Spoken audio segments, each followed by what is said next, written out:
የቂርቆስ ክፍለ ከተማ አስተዳደርና የክፍለ ከተማው ፖሊስ ዋና መምሪያ ከፖሊስ አባላት ጋር በተቋማዊ አሰራሮች ዙሪያ ውይይት አደረጉ።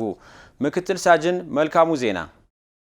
ውይይቱ የተካሄደው በቂርቆስ ክፍለ ከተማ አስተዳደር የመሰብሰቢያ አዳራሽ ሲሆን በስፍራው የተገኙት የክፍለ ከተማው አስተዳደር ዋና ስራ አስፈጻሚ ዶክተር ምስክር ነጋሽ ፖሊስነት የሀገር መከታና የጀርባ አጥንት መሆኑን አውስተው ይህን ክብራችሁን አስጠብቃችሁ መስራት ይጠበቅባችኋል ብለዋል። አክለውም እያደገች ያለችውን ከተማችን አዲስ አበባን እድገቷን የሚመጥን አገልግሎት መስጠት እንደሚያስፈልግ ጠቁመዋል።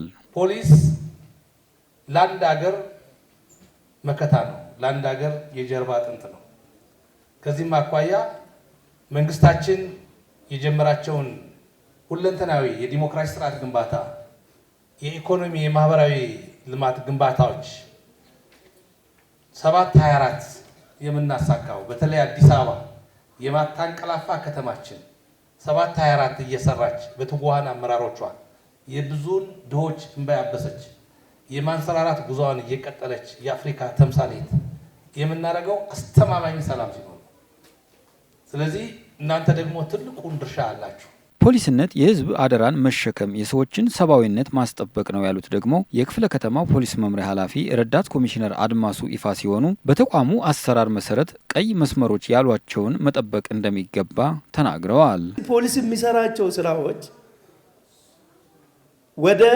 ወደ ሰውነት የተጠጉ ወደ ሰብአዊነት የተጠጉ ስራዎች ናቸው። ከመስመር የሚያስወጡን ነገሮች ደግሞ አሉ። 3 ቀይ መስመሮች አሉ።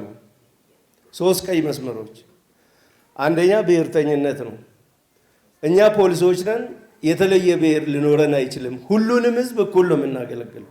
ሁለተኛው ቀይ መስመር ከሃይማኖት ጋር የተያያዘ ነው።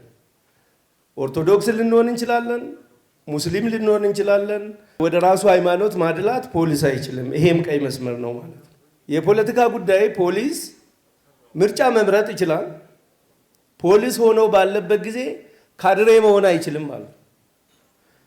የትኛውንም የፖለቲካ ፓርቲ ደግፎ መለጠፍ አይችልም፣ መቀስቀስ አይችልም፣ ሰላማዊ ሰልፍ መውጣት አይችልም። ያነጋገርናቸው አዳዲስ የፖሊስ አባላት በእድገቷ ዓለም አቀፋዊ ዝናን እያተረፈች በመጣቸው አዲስ አበባ በፖሊስነት ተቀጥረው በመስራታቸው እንደተደሰቱ ገልጸው የተጣለባቸውን የህዝብ አደራ በታማኝነትና በብቃት እንደሚወጡ ቃል ገብተዋል።